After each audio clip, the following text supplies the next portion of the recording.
চলে যেতে বাধ্য করেছে। এবং এই পুরো সময়টা প্রায় 15-16 বছর আমরা এই ফ্যাসিবাদের বিরুদ্ধে একসাথে লড়াই করেছি।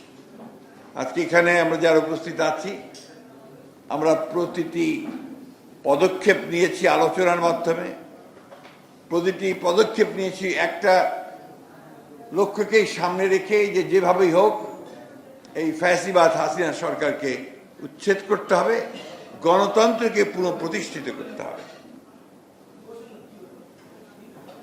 আমরা নিঃসন্দেহে এটাকে বলতে পারি যে আমাদের এই সংগ্রাম, জনগণের এই সংগ্রাম প্রাথমিকভাবে সফল হয়েছে।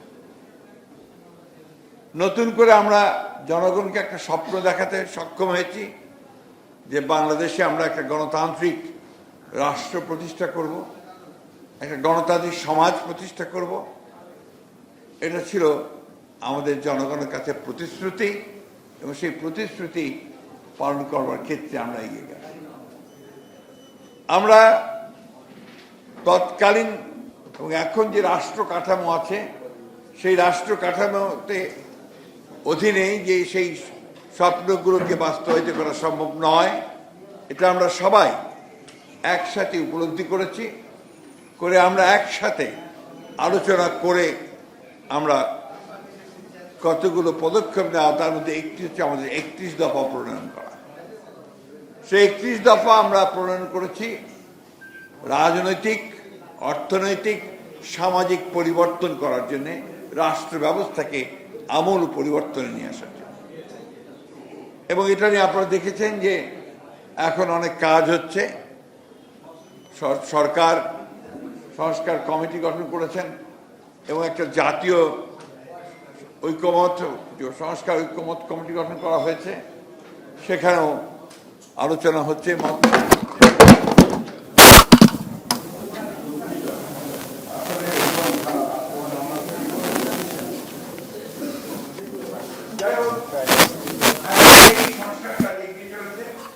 কতগুলো বিষয়ে একমত হচ্ছি আমরা, কতগুলো বিষয়ে একমত হচ্ছি না, এ ব্যাপারেও আমরা একমত হচ্ছি যে যতগুলো বিষয়ে একমত হওয়া যাবে সেগুলো আমরা আপনার বাস্তবায়িত করব, যেগুলো তো হতে যাচ্ছে না সেগুলো নিয়ে আমরা পরবর্তীতে, অর্থাৎ যখন ইলেকশন হবে, ইলেকশনের পরে পার্লামেন্টে সেই বিষয়গুলো নিয়ে আমরা আলোচনা করব। এই বিষয়গুলোতে আমরা একমত হচ্ছি।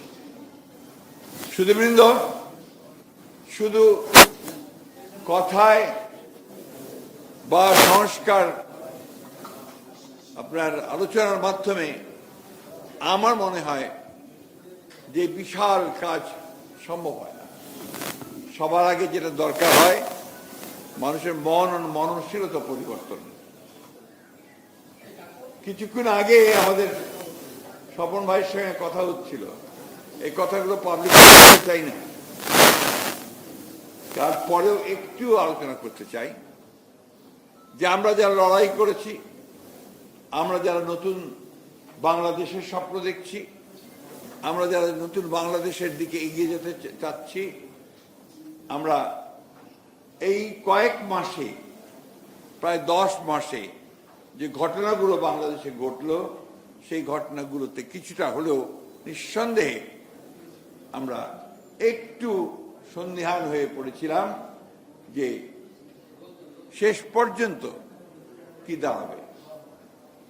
আমরা অত্যন্ত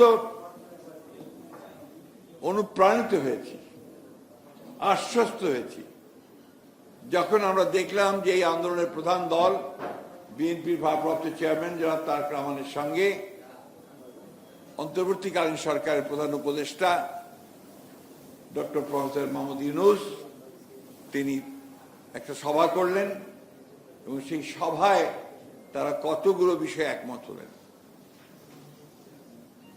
এটা নিঃসন্দেহে আমাদের সকলের কাছে একটা অত্যন্ত আশার বাণী সামনে এনে দিয়েছে।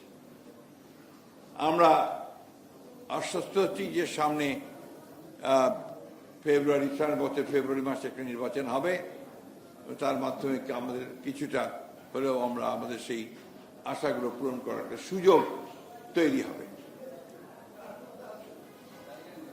আজকে এই অভ্যুত্থানের মধ্য দিয়ে একটা সুযোগ সৃষ্টি হয়েছিল এ কথা আমি এখন বলবো না, সুযোগ সৃষ্টি এখনো হয়েছে যে আমরা সবাই মিলে বাংলাদেশের যারা আমরা ফ্যাসিবাদের বিরুদ্ধে লড়াই করেছি, সংগ্রাম করেছি, যারা প্রাণ দিয়েছি, যারা আহত হয়েছি, সবাই মিলে আমরা অন্তত একটা গণতান্ত্রিক রাষ্ট্র ব্যবস্থা আমরা নির্মাণ করতে চাই। আমি এ ব্যাপারে এখনো আশা হারাইনি। আমি বিশ্বাস করি যে আমরা যদি সবাই একযোগে সেই সময়ে যে বিষয়গুলো আন্দোলন করেছি সেই বিষয়গুলো নিয়েই যদি আমরা কাজ করি এবং আমরা একমত হই, তা অবশ্যই আমরা সেই লক্ষ্যে গিয়ে পৌঁছতে পারব। পত্র পত্রিকা মিডিয়া তাদের নিজের প্রয়োজনে তারা বিভিন্ন রকম কথা বলেন, লেখেন, তারা কখনো পক্ষে লেখেন, কখনো বিপক্ষে লেখেন। এরপরে সোশ্যাল মিডিয়া আছে, তারা তো মনের মাধুরী মিশিয়ে গোটা জাতিকেই আপনার একে উজ্জীবিত করেন, আবার আপনার নিমজ্জিত করেন। এই বিষয়গুলো এখন আমাদের গা সওয়া হয়ে গেছে।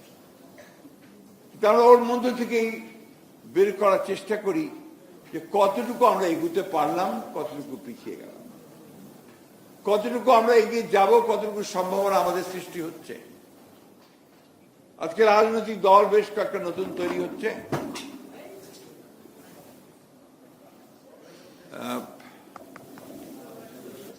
নতুন তৈরি হয়েছে একটা অত্যন্ত গুরুত্বপূর্ণ দল। আজকে বোধহয় সম্ভবত তারা আগামীকাল তারা নিবন্ধনের জন্য জমা দেবে। আমাদের ছাত্ররা যেখানে আছেন আমরা স্বাগত জানিয়েছি, এখনো স্বাগত জানাচ্ছি, এবং আমাদের প্রত্যাশা তাদের প্রতি অনেক বেশি। আমরা প্রত্যাশা করি যে এই তরুণেরা, এই নবীনেরা যারা এই তার বিগত আন্দোলনে সক্রিয়ভাবে অংশ নিয়েছে, নেতৃত্ব দিয়েছে, যাদের সহকর্মীরা, কমরেডরা যাদের বুকে রক্ত ঢেলে দিয়েছে, তারা এই দেশকে, আচ্ছা আমি কিভাবে কথা বলবো আপনারা বলবেন সাংবাদিক ভাইরা, দেখে যান না সাংবাদিক ভাইরা দয়া করে আমি দুটো কথা বলে চলে যাব ভাই, প্লিজ প্লিজ। আপনারা যদি এত কথা বলেন তাহলে তো আমাকে চলে যেতে হবে। এই সুব্রত আসেন।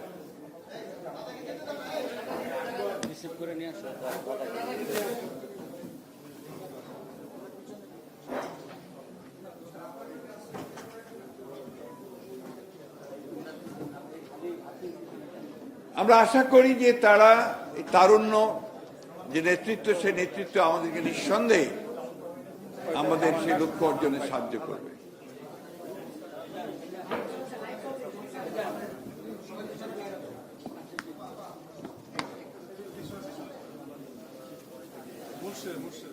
আজকে পত্রিকা একটা খবর দেখে একটু মনটা খারাপ হয়েছে। সুইস ব্যাংকে অনেক টাকা জমা হয়েছে এই বছরের মধ্যে। কোন বছর ভাই? আপনি আজকে কথা বলেন, আপনি কথা বললেন, আপনি কথা বলবেন, মিনিমাম নর্মস গুলো ফলো করবেন তো আপনারা।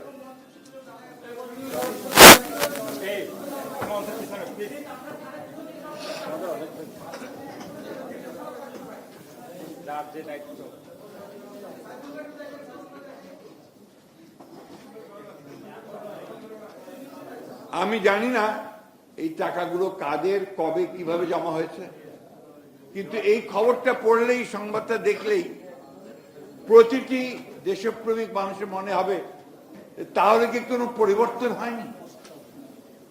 আমরা যে কথাগুলো বললাম এর আগে, যে আমাদের সম্পদ লুটে নিয়ে গেছে সেই মাফিয়ারা, ফ্যাসিবাদীরা, হাজার হাজার কোটি টাকা লুটপাট হয়েছে, তাহলে কি, আমি জানি না এক্স্যাক্টলি, যে আই ডোন্ট নো যে এটা কখন হয়েছে, ব্যাপারটা এটা পরিষ্কার করে আসেওনি।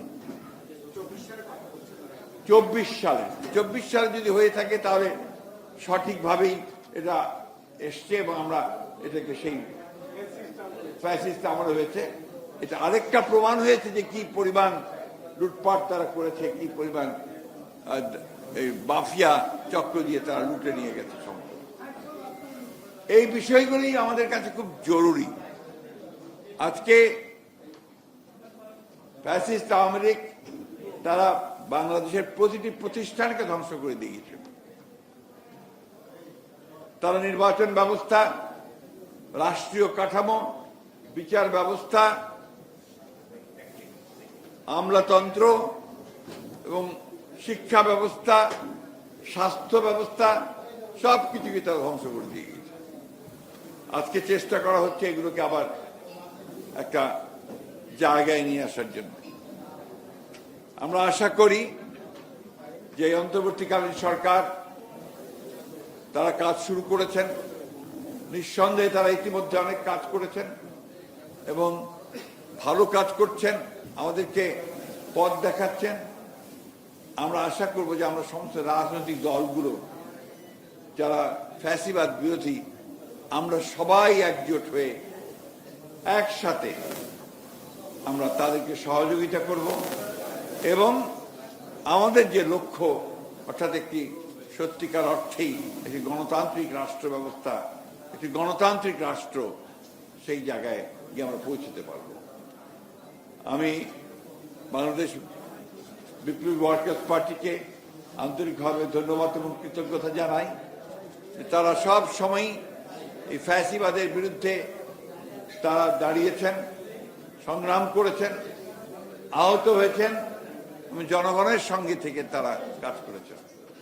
আমার ধন্যবাদ জানাই এই জন্যে যে এখনো তারা এই রাষ্ট্রকে গঠন করবার জন্য যে মূল্যবান জনমত তৈরি করবার চেষ্টা করছেন।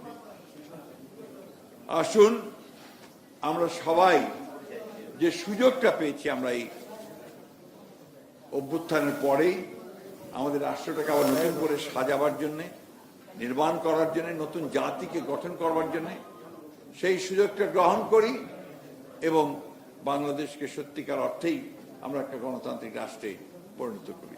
আপনাদের সকলকে আন্তরিক ধন্যবাদ এবং কৃতজ্ঞতা, বিশেষ করে বাংলাদেশ ওয়ার্কার্স পার্টির সভাপতি সাইফুল ভাইকে আমার দলের পক্ষ থেকে, আমার চেয়ারপারসন দেশান্তী বেগম খালেদার পক্ষ থেকে, ভারপ্রাপ্ত চেয়ারম্যান যারা তার আমার পক্ষ থেকে আন্তরিক শুভেচ্ছা ও অভিনন্দন জানাচ্ছি।